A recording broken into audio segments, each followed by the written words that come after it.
சூப்பரா இருக்கு. ஓவரா பிட்ட போடாத. இந்த ட்ரெஸ் கல்யாணத்துக்கு முன்னாடி எடுத்தது 1008 தடவை போட்டுட்டேன். ஒரு மாதிரி ஃப்ரெஷ்ஷா ட்ரெஸ் இருக்கு. உன் ட்ரெஸ்ஸிங் சென்ஸ் யாருக்கு வரும் சொல்லு. நீ முட்டையே இல்லாம ஆம்லேட் போடுவேன்னு எனக்கு தெரியும். அடங்கு.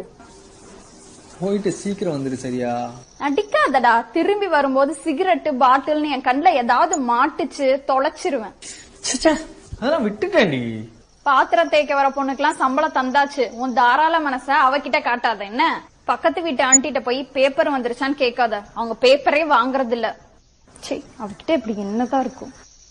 ராத்திரியில ஃப்ரெண்ட்ஸ் கூட ஊர் சுத்திட்டு நான் போன் பண்ணும்போது வீட்டுல இருக்கேன்னு பொய் சொன்னேன். செக்யூரிட்டி நம்பர் என்கிட்டதான் இருக்கு. போன் பண்ணி கேப்ப நீ எப்ப வர்ற எப்ப போறன்னு. சும்மா சும்மா போன் பேசுறேன்னு போய் பால்கனில நிக்காத. ஆப்போசிட் பிளாட்ல இருந்த அந்த நார்த் இந்தியன் பொண்ணு வக்கேட் பண்ணி போயாச்சு. சொல்லவே இல்ல. உங்ககிட்ட சொல்லிட்டு வர போவாங்களா?